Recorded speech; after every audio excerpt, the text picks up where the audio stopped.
nature bi nga xam ni depuis lors gars yi ñu ngi ci teg nañ loxo plus de 100 personnes déjà am nañu jàpp sax liste bi jeexagul mais démb dañoo jàpp ko nga xamante ni si c'est un homme public ginnaaw ay ñoom As ñoom Pape Cheikh Diallo Kader entre autres démb gars yi dañoo teg loxo ko nga xamante ni si Ndiaga Seck la Ndiaga Seck nag ñu bëri jàpp na ni nekkul n'importe qui ci li nga xamante ni si moom moo nekk réew mi en dehors déclaration yi ko nit ñi di tegal gis nañ aussi ñu ni am na pression bu metti bu am depuis une semaine gars yi ñu ngi koy jot pour bañ ko jàpp mais actuellement la gendarmerie daal dina koy mujjee teg loxo et je pense que loolu Sénégal yi profité nañu pour féliciter leen ci liggéey bu am solo boobu def mais l'arrestation de Ndiaga Seck doyen est-ce que enquête bi jotuñu approfondir ko xool ba xam bu dee dafa am yeneen ñoo wax ñu ci bokk ñu mën leen teg loxo. waaw jërëjëf Adji may gërëm d'abord sama mbokk mi Mouhamadou Lamine Bara di ko ndokkale ci initiative bu am solo bi nga xam ni moom ak i ñooñom parce que nañ ko yéene taxawal incha allah di ñaan yàlla na ko yàlla mottali waaw parce que maanaam sotti ceeg def ci rek la tey boo ko seetloo doomi réew yi nga xam ni yépp comme ni mu ko waxee ku ci nekk boo toogee sa doom toog sa wet wala sa jarbaat nekk sa ndeyjoor kii nekk sa doom nekk sa càmmoñ war nga xinte saa su nekk rek lépp loo xam ne mën na soqali réew mi indi fi jàmm indi fi dundin bu mucc ayib nga jéem ko ñëw fu mu nekk nga ñoddi ko indil ko réew mi tey ci tànk yooyu ngeen taxaw naka yeneen langue aussi nekkee ci tànk yooyu parce que tey c'est le tocsin qui est sonné quoi fépp foo dem langue boo dem nit ñaa ngi jéem a fexe nu ñuy nase pour mën a fexe ba jële fi ñii nga xam ne ñoom ñoo fi nekk tey nga xam ni nattu lañ ci réew mi ndax au bout de 2 ans on a vu ce qu'ils ont fait la déstructuration extraordinaire bi nga xam ne moom la ñu def suñu réew mi nga xam ni kenn xàmmeetu ko ci wàll woo ko jëlee nag comme ni nga ko waxee léegi kenn xàmmeetul réew mi waaw su ma ñëwee nag ci li nga xam ni mooy question bi nga posé damay am d'abord regret c'est vraiment dommage je suis au regret de dire que wax dëgg yàlla su doon suñu sagoo de li nga xam ne moo fës ci actualité suñu réew du doon ñaawtee fii xam nga ay yoon ñëw naa fii wan la ne la man day gay wax dëgg yàlla am na xeetu sujet yu nga xam ne bu doon sama sago duma ci nekk sax di xabaabal di ci wax di waxaat parce que salte na ñaaw na foo ko takk ci mbon weesu na ko waaye nag malheureusement lu ñu yàlla nattoo c'est notre lot quotidien depuis un certain temps depuis pratiquement 2 ans lu ñu jóge ci tooxi doona bu ñu jóge rek dal ci beneen tooxi doona man neewoon naa ni dootuma sax wax ci mbir yi parce que bon foogoon naa ni xam nga maa ngi doon wax fii la dernière fois un de ces samedi ci ginnaaw wax naa la ne la li ma naqadi rek mooy ci mbir moomu le fait que ñu koy banaliser ba nga xam ni mën na sax dugg ci subconscient wu jeunesse bi le traitement médiatique et man dama ko yàgg ñaawlu quoi parce que jàpp naa ni am na lu nga xam ni bu amee war nañ ko mën a traiter d'une certaine manière avec beaucoup de doigté ba nga xam ni du tisati ci ndaw yi ba nga xam ne dañ koy parce que gis nga affaire Mélenchon bi ni mu defoon Mélenchon ñëw bi mu fi ñëwoon wax jam fa wax d'ailleurs démb la woon anniversaire bi par curieusement démb la ñu waajooju ñu jàpp ko donc loolu lu mat a bàyyi xel la ndax wax naa leen ne leen réew mi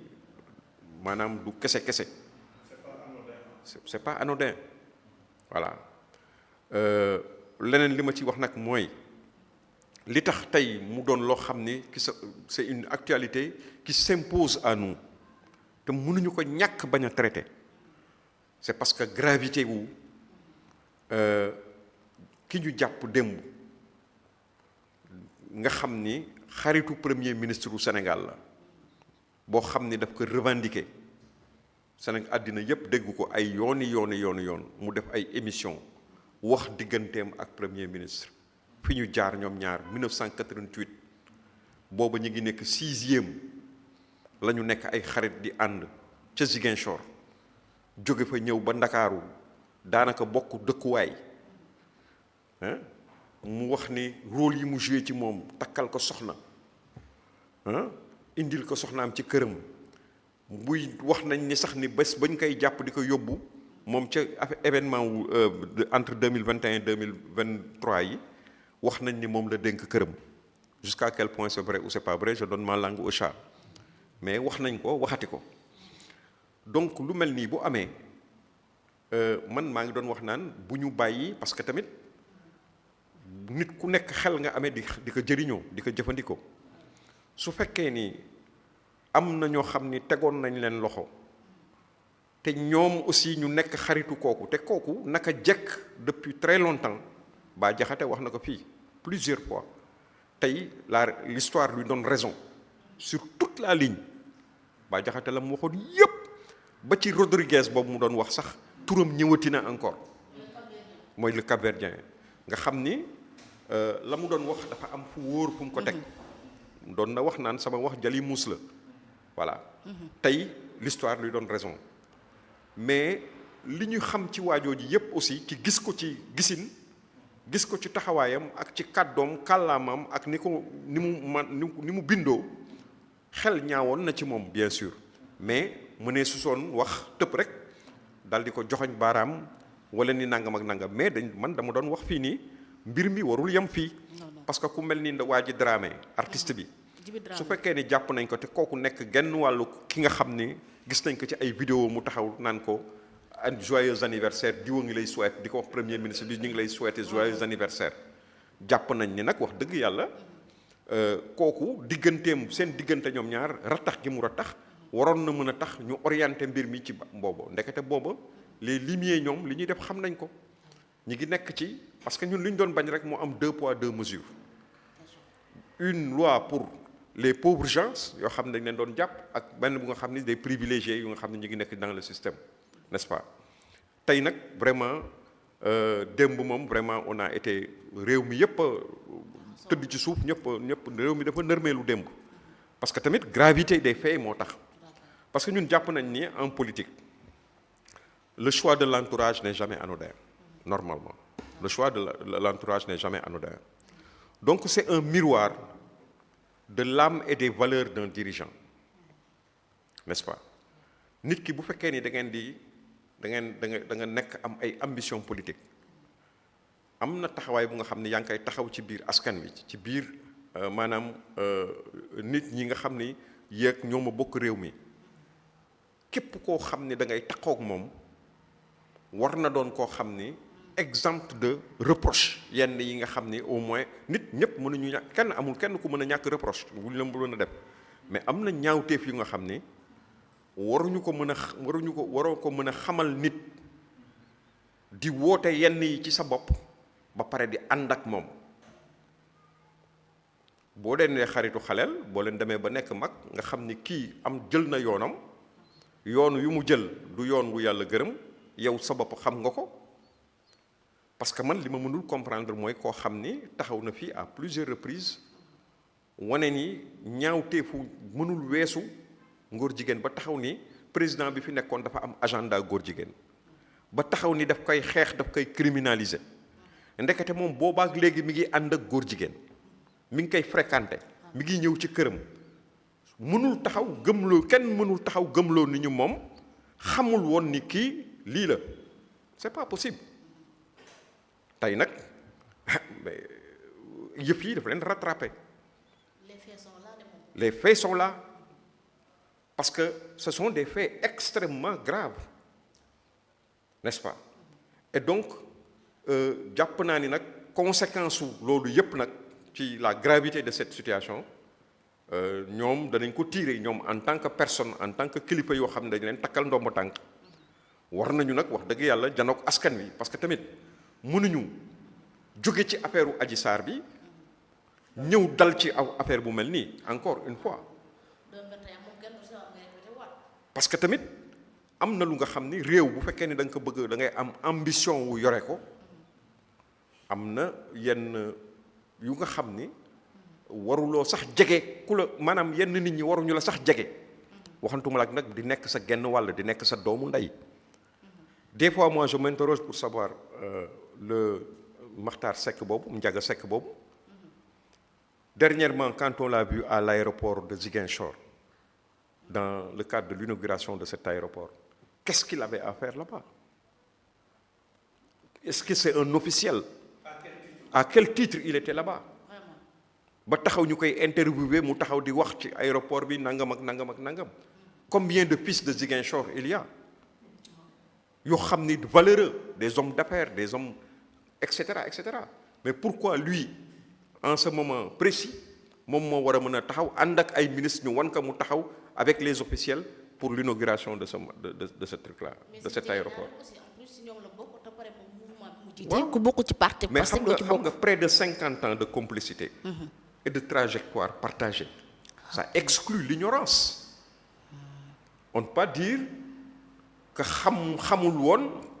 sànni ni man bon dama doon ànd ak moom mais xaw ma woon ni borom ñaari tur yi la. koo xam ne déjà am na réputation bu nga xam ne mi ngi ko topp am na sax turu jigéen bu ñu koy wooyee. Bah Diakhaté wax na ko waxati ko mais à ce niveau de responsabilité. jàpp naa ni les relations compromettantes ne relèvent plus de la sphère privée. Elles deviennent une affaire de discernement politique. Tout à fait. Et comme le dit l'adage, dis-moi qui tu fréquentes, je te dirai qui tu es. N'est-ce pas? Ah ouais. Su fekkee ni la rupture avec les valeurs de la société, n'est-ce pas, est si profonde chez un proche ami, mais c'est toute la boussole morale du sommet qui est questionnée. Là, c'est vrai. Ku xaayaan ku dégg séeréer. Vraiment am na situation yi nga xam ne boo ci demee bu dugg ci. mais yow sax bopp sax dañuy les gens se posent des questions sur toi. donc lu grave la lu nga xam ni jàpp naa ni aujourd'hui war nañ ci tirer nag toutes les conséquences. N'est-ce pas? Tout à fait. Conséquences yi comme ni ma ko waxee ñoom ñi nga xam ni comme ki nga xam ni moom dañ ko takkal ndombo tànk moom war na génn wax ak nit ñi jusqu'à quel point relation am ak kii nu mu demee. fu mu ko xamee naka la demee ndax mës na ko xam parce que bon on ne nous dira certainement pas que xamu ko et cetera. donc vraiment c'est une chose foo takk gravité am weesu na ko. vraiment on se pose la question de savoir qu'est-ce que nous avons fait pour mériter ça. Être dans un pays bu nga xam ne tout d'un coup un pays boo xam ni dafa amoon taxawaay ci àddina ñëpp respecté ñu suñu ay valeurs morales culturelles religieuses et tout mais tout d'un coup en 2 ans tout s'effondre comme ça. Vraiment. C'est vraiment curieux et ça fait très mal metti nañu. Donc véritablement il y a beaucoup de choses à dire yoo xam ni xëy na disons li ci kanam rawul yi bët parce que bu fekkee ni te it du moom rek parce que quand on parle de Rodriguez la xaw ma mais moi je pense à ce que Bah Diakhaté li mu doon wax c'est pas gratuit donc il faut pousser le machin pour xam effectivement même si Rodriguez n'est plus semble-t-il dans intramuros nekkatul ci réew mi ngi ci biti mais wala génn na àdduna je ne sais pas mais ñi nga xam ni wax nañ tuddoon nañ leen ci parce que affaire bi c'est une question aussi de santé publique au-delà même de ñaawteef yooyu ñuy wax il y a une question de santé publique des gens yoo xam ni volontairement dañuy am feebaru bu doy waar boobu mara day taali mais buñ ko amoon sax xam ne am nañ ko daal di ko yamale ci ñoom loolu amul benn problème. daf ko am moom am na ko te moom il paraît que dafa génne ay photos yu nga xam ne mara day taali du gars nu comme un verre comme on semblerait-il jusqu'à quel point c'est vrai ou c'est pas vrai j'attends de voir quoi le développement mais en tout cas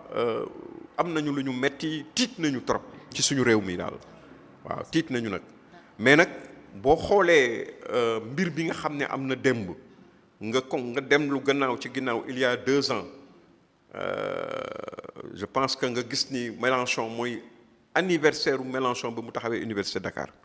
nga xam ni comme ni ma koy waxee très souvent il y a du divin dans la chose mbiru suñ borom la nga lëkkale ko ak xaleelu tubaab bu jóge woon France ñëw di pavo di tëb ak di dal dem loué fële benn affaire ba immeuble ba daanu ci kawam nga xam ni yàlla loxo yàlla suñu borom mi ngi ci waaw fi mu nekk nii moom réew mi moom du réew mu nga xam ni des na ko foyee daal voilà. sa jàngat ci loolu justement l'arrestation de Ndiaga Seck ak Colorado